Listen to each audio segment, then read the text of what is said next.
Hello. So this is another posting. It's officially been one day without my kids, and I can tell you it's been rough. I have received a little bit of backlash in regards to some of my previous posts. So let me make this completely and perfectly and utterly clear. My kids being taken away was the best thing that could happen, because it allows me to be able to not have to focus on trying to keep them safe, because I know they're in a safe location. And it allows me to be able to focus on maintaining the safety of the home, as well as making sure that if there are anything or anybody within the home that would cause my children to not be safe, I can have them removed without fear of my kids being threatened.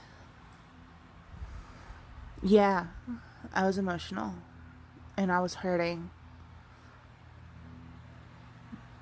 But I talked to my therapist, and my therapist helped me overcome that emotional side. And while I recognize that emotionally I feel betrayed and hurt and like I've been stabbed, I know that my kids are safe right now. Logically, I know that they are safe. Even though emotionally I feel as if, my kids will never be safe without me with them. Without me there to make sure that the people around them are not belittling them or hurting them. I have to learn to trust someone. And while there are nightmares out there and horrible stories being told about people who lost their kids to CPS and people who went through the foster care system after they were taken from their parents and the nightmares that ensued because of it, logically I have to take a look. And I have to recognize that I'm not like other people. I had a rough childhood. I got the hell beat out of me whenever I did anything that angered my parents, especially my dad. He has a temper. He may not say that he does, but he does. And no, I'm never going to say my father's name. And you guys will never know my maiden name. And you will never know who my father is. I have enough respect for him that I'm not going to disclose that information. And it's the same with my mom. I may mention my siblings' first names, but you'll never hear their last names. And if you try to look me up on Facebook, you won't be able to, because I do not use my picture as my profile picture, and I also do not use my legal name as my name on Facebook. So you won't be able to look me up on social media. You won't be able to find out who my friends are or who my siblings are, because I have all of that on lockdown. I'm a very private person, typically.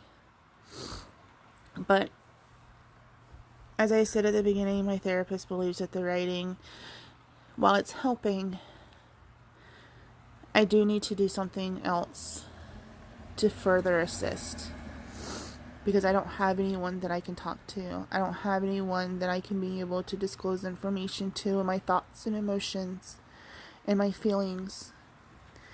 And since I genuinely care for other people and I want to help them, this is therapeutic for me, because getting my situation out there may help someone else. Yeah, I was beat as a kid. Yeah, I went through a lot of shit as a kid. I was molested and abused. I was raised to believe that that was normal. But my father never molested me. He never touched me inappropriately, and as far as I could see, he never did that to any of my sisters. Or my brother. So, he had a temper, and he was abusive, yes. But I hope I'm a better parent than my grandmother was. And I know she did the best she could trying to raise him. Her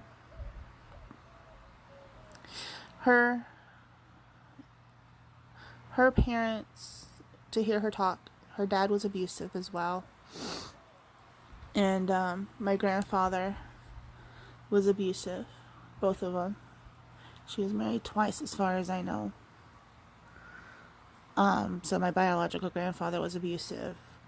And then my step-grandfather was abusive.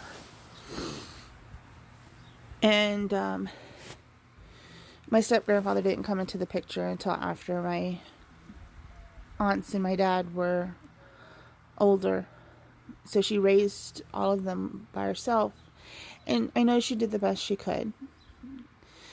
But the circle of abuse, I've tried to keep it broken. I've tried to choose people that I thought were trustworthy, at least towards my kids. I didn't care what happened to me.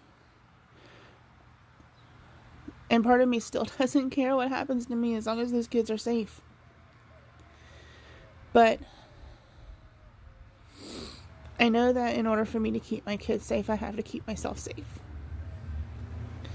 And I have to keep myself healthy and happy and whole. And I know that part of that is to go to therapy. Part of that is to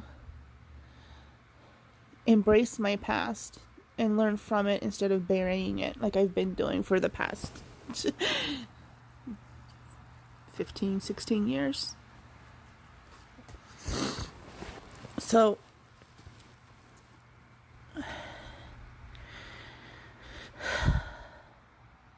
I suffered from a thyroid condition. That thyroid condition started affecting my memory when I was 7 years old. So younger than my youngest. And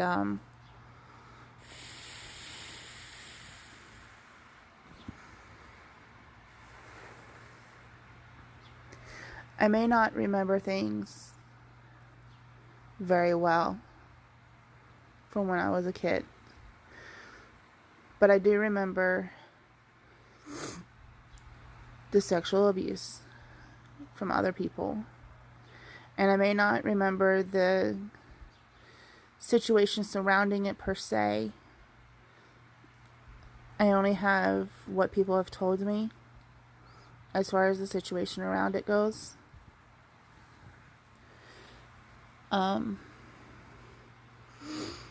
I know there's 3 sides to the truth. There's my side, there's their side, and then there's something in the middle. And from what I can gather,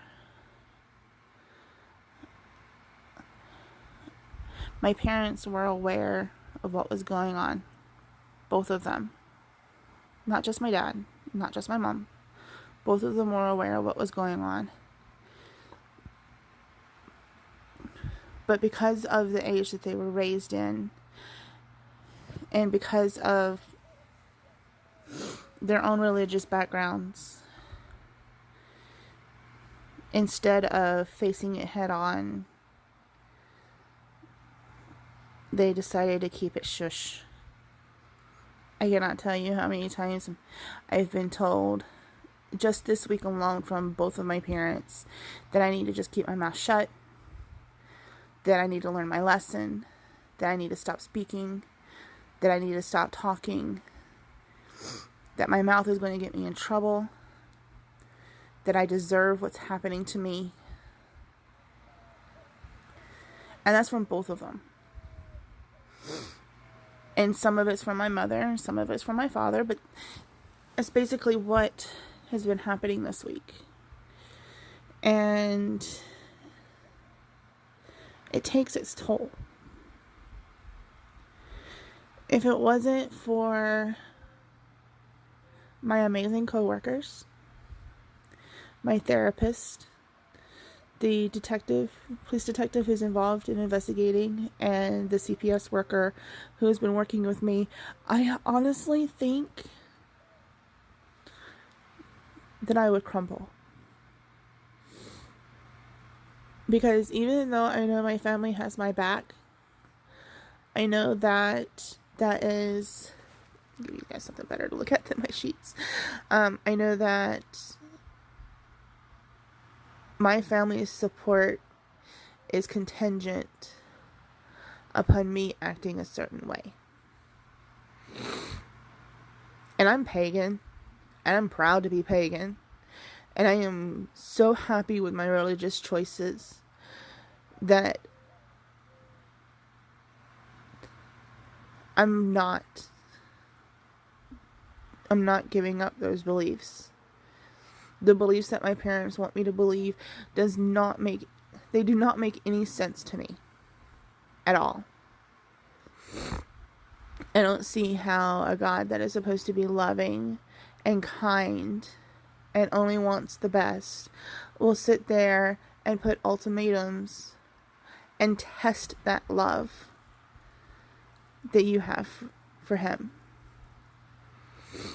I don't see why that would happen. As a parent, I would never test my children's love for me. I know they love me, and I love them, and I would never do anything within my power to make them feel anything less than the absolute love and devotion that I have for them. And they don't make me prove my love to them. I don't understand how an omnipotent God who sees everything would willingly make an evil counterpart. Because if what I was taught is to be believed, then the angels of God don't have free will. They don't have the ability to choose. So why would you create a being and give them a flaw that would cause them to become your enemy, unless you were wanting to set your creations up to fail?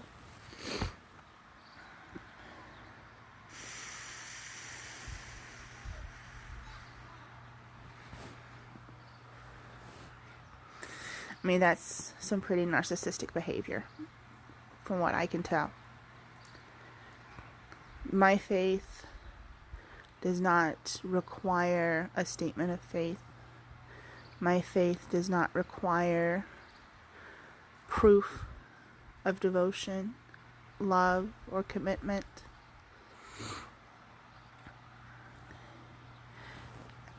Somebody was walking their kids, so it's respecting their privacy. So because my faith doesn't make me prove my devotion to my chosen deity,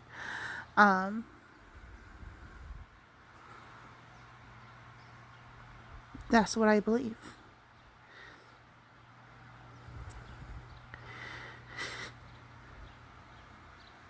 I also believe that even though there was abuse growing up, because of the cycle of abuse that my parents grew up in, and their parents before them, and their parents before them, because of that,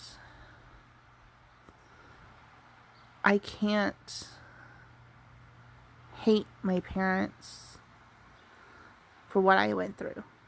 I mean, a lot of people would say, but Amanda, you can't, because they should have done what you did, and they should have broken the mold, and they should have changed their behavior so that way their children would not have to grow up the way they did. And I know logically that would make sense. But my parents are not me, and I'm not them. I am a mixture of the good, bad, and ugly of both of them. And you know what? My path is my path to walk. Yeah, I was sexually abused. Yeah, I was beaten whenever I stepped out of line. Yes, my childhood was hell. But there are some good memories. There are some good thoughts. And yeah, my thyroid condition, flaring up at the age of 7, did cause me to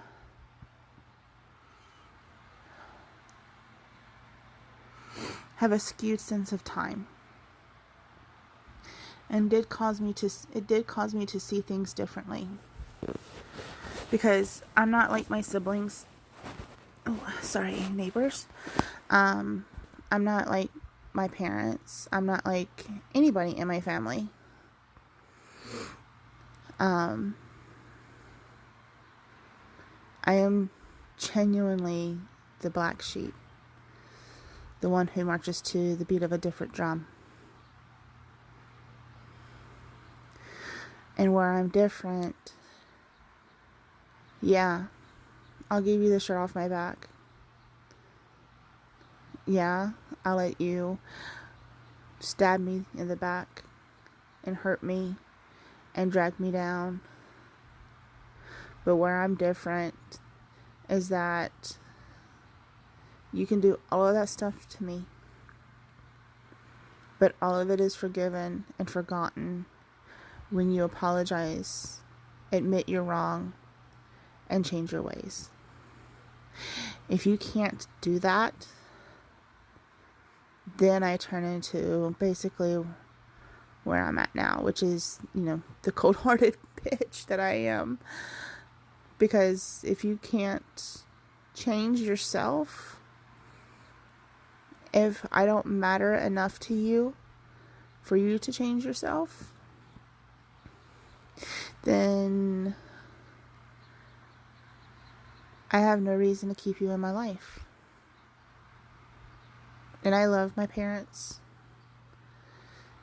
And at times I even love my stepmother. Even though I haven't yet met her. We've only had one conversation in the entire time that my dad and her have been married. That one conversation was a good conversation. And I treasured it. I would love to be able to sit down and have good conversations with her. But I don't know. I don't know if that's ever going to happen. I seriously doubt it.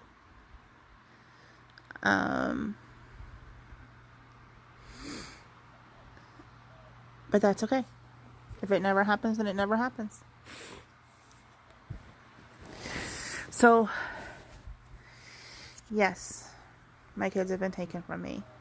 Yes, my heart is broken. Yes, I feel adrift at the sea of life. Yes, I don't know where I'm going, but I know where I've been. I have a path laid out in front of me. And that path has been made clear by my resolve.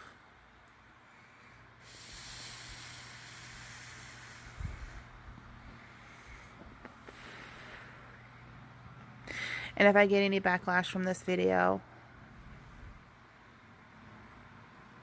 then I'm sorry that I have offended anyone. It's not my intention to cause offense. It's not my intention to cast blame or try to make it seem like I'm a victim or anything else. This shit happened to me, and I'm not shutting up. I'm not sweeping it under the rug. I'm not letting it go. I'm a Taurus. I was born in the year of the bull. I'm double stubborn. And my spirit animal is the phoenix. So even though I may burn alive, even though I may wilt and falter, I'm trying to combine two words, I will rise from my ashes stronger than ever.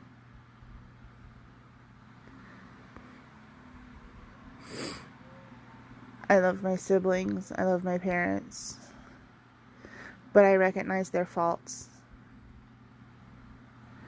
And I do try to minimize any backlash that I can in order to prevent my children from having any negative memories. I don't want my children growing up and their memories of their grandfather being him always angry at them. I want them to remember him being happy-go-lucky and spoiling them rotten, and them having good visits with him. If that means he sees them once in a while for very limited time in order to prevent them from doing or saying anything that would trigger that temper, and so be it. I hate it. But my dad doesn't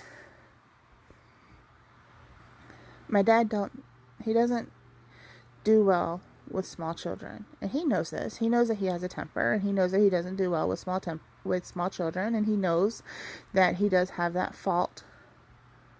He may not admit it, but he's a very prideful man. But he knows. Same with my mom. My mother and I have had in-depth conversations about how she allows her faith and religion to dictate her actions, and how I don't agree with that, and how I don't want her to reference her religion whenever or if ever my children come to her for issues. So her involvement is limited as well.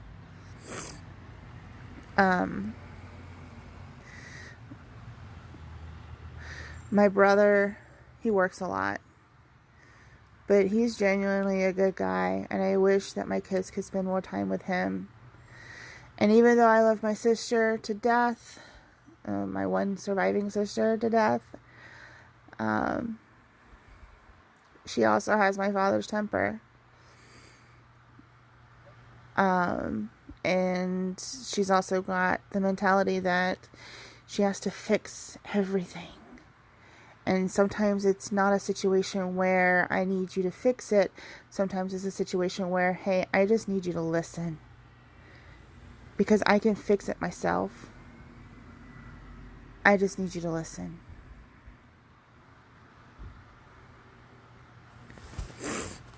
And it's hard for her and for my dad to, I got text messages coming in.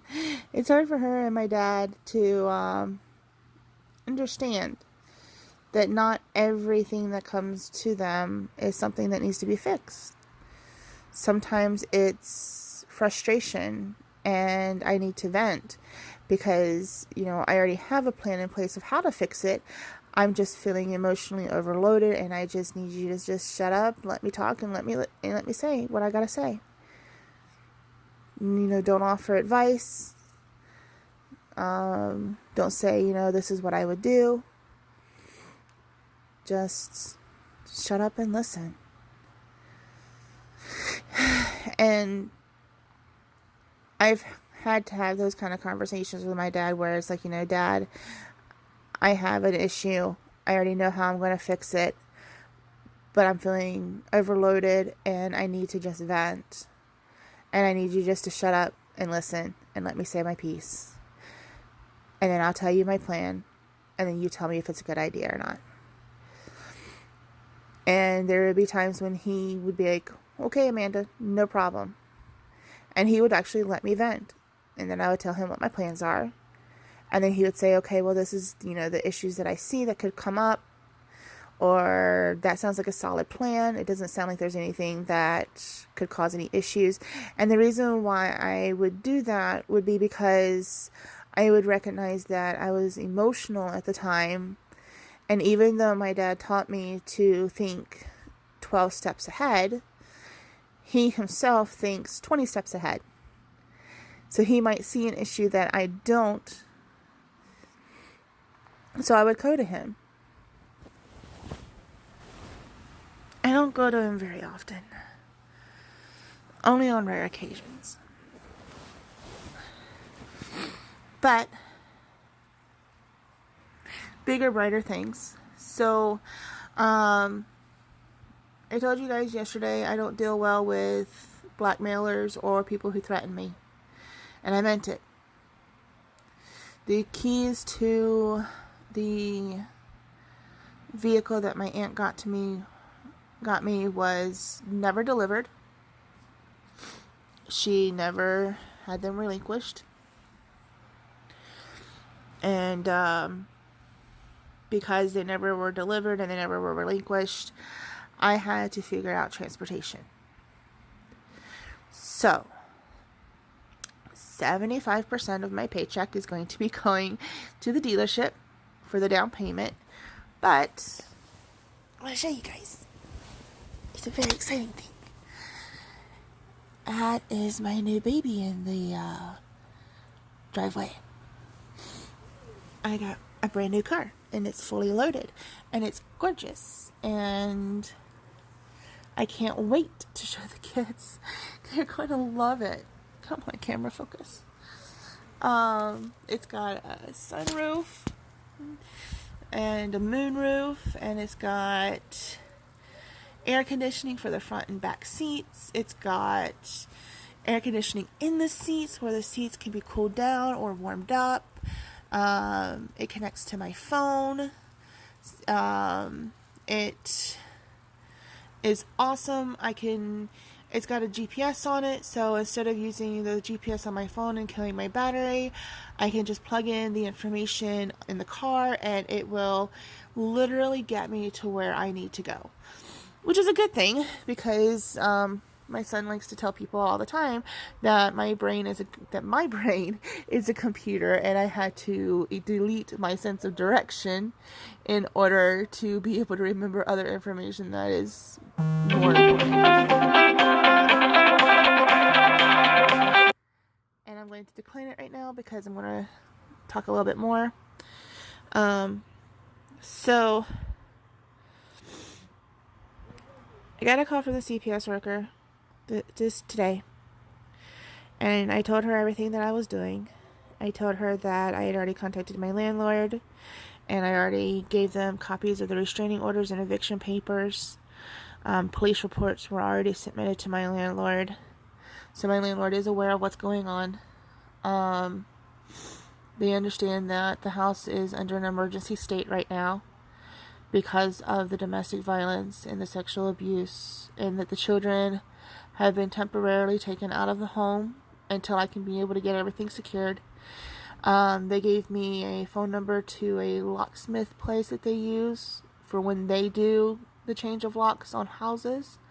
They told me just to let the locksmith know their name and that I'm a resident of the property team, so that I can be able to get the discount that I need to get in order to be able to get the locks changed. They told me that once the eviction papers have been processed and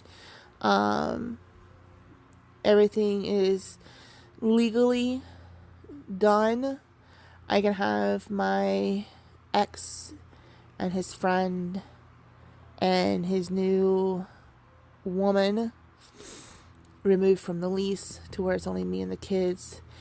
They did preliminary calculations. They did determine that I do make enough to be able to qualify under my own income, but as far as everything else, I know I'm going to have to get a roommate, and I told the social worker that I know I'm going to have to get a roommate in order to afford everything that needs to be done. I did sign up for a service that will provide background checks, so when I am ready to have that roommate, I can be able to submit the background check to make sure that they are safe to be around my children and in my home, or at least as safe as I can, because a lot of times, like with Dave, there might be abuse going on, and the other person is just more willing to get rid of the individual than to actually go in and have them convicted of any crimes. So, it's going to be the best that I can do. And the social worker, advised me that I'm doing everything right, that I'm doing everything that I can possibly do to prove that I am trying to provide my children with as safe of a home as possible, and that I am looking out for their safety. And even though everything that happened had occurred, even though I was being threatened with death and being threatened to have my kids taken away and threatened with all kinds of manners of things, in order to force compliance, and even though I was raised to never stand up to the guy that I'm in a relationship with, even though all of that has occurred, I am my old self again. The therapist that I am talking to is, assisting me, and I am becoming that hard-headed, stubborn-ass bitch that I was before I met Dave. The one who didn't take bullshit. The one who acted.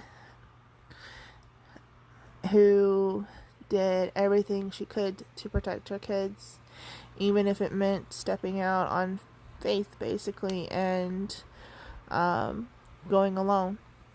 So she said just to keep my chin up, and I told her that my goal was to have everything done by the end of the week. Not this week, obviously, because today's Saturday, but have everything done so that I could have my kids back at my home with me. And I told her that it was difficult for me to be without my children, and I don't want it to take a month or 2 or 3 or whatever. I want my kids back, and I want them back very quickly, so that we can be able to get on with our lives, so that I can be able to make amends for not protecting them, so that I can be able to make sure that they're taken care of and safe and secure.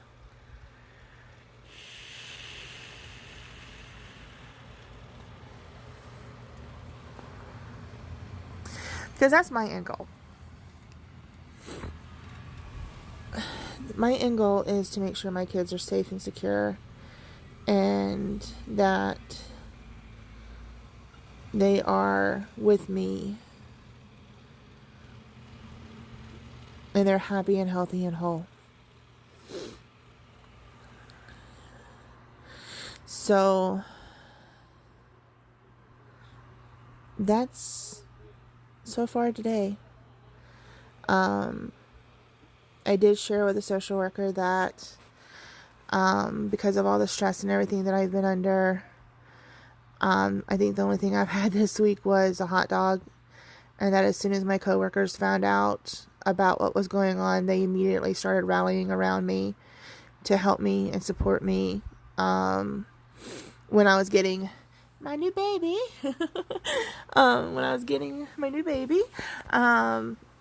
My coworker from work met me at the dealership, and she had food for me.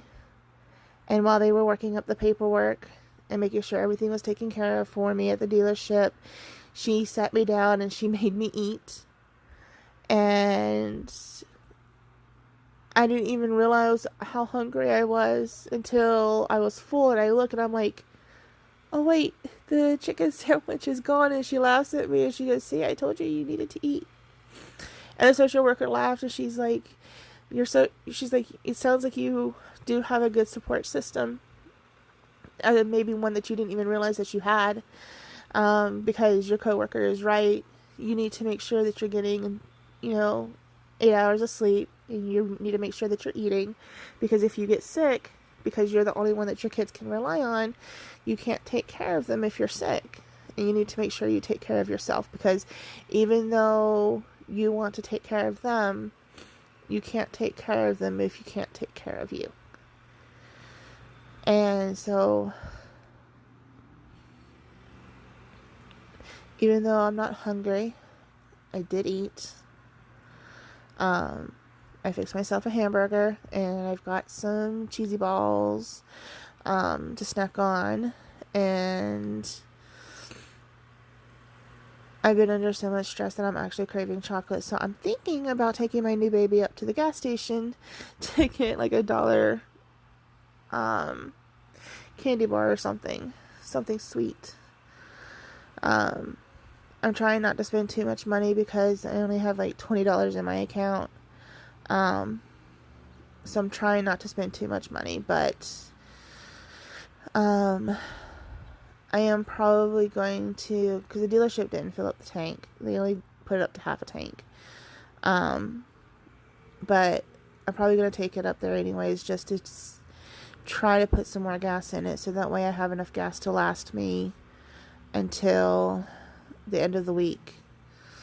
I want to see how many miles I get on a full tank of gas, and I want to see if I can figure out the calculations that I need to know how often I'm going to need to fill it up, how much it's going to cost to fill it up, and go from there. So, fingers crossed, and I am going to probably go to the gas station after I hear back from the social worker. She did say that she was going to call me before she left at the end of the day, so that way I can be able to know that she did talk to my children, that they do sound like they're okay, that she did physically lay eyes on them, and they do look like they're okay. And I'm just really grateful that they're all together and they haven't been split up, because Georgia would be so scared if she was separated from the older two, and the older two would be fretting and worried about her and each other if they were all split up, because they've never been split up. They've never left me. So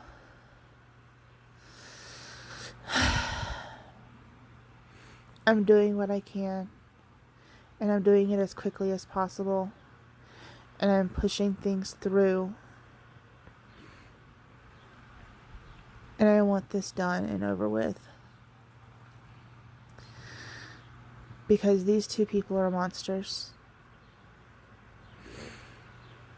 and if I can save someone else from having to deal with them, then I'm going to. I have to save myself and my children first. Once I make sure we're safe and that these people, Dave and Lorna and Sean, none of them can hurt us or allow anyone else to hurt us ever again. Once I have that set in place, then I'm good. Right now, I'm not good. And I know I'm not good. But once I get us safe, then I know I'll be good. Once I have my children in my arms again, I know everything will be right in the world. Because I have nothing left to lose. I've done lost the one thing I couldn't afford to lose. Well, the 3 things I couldn't afford to lose. And that was Sophia, Matthew, and Georgia. And I lost them temporarily, but, it hurts.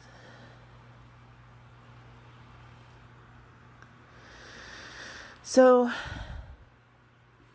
here's hoping that all of my hard work pays off and I get my children back in a timely manner. And I'm able to get everything done that needs to be done. So I'm going to hop off here before this becomes another mini movie. You guys have a wonderful day. And I will post an update tomorrow. Alright, bye.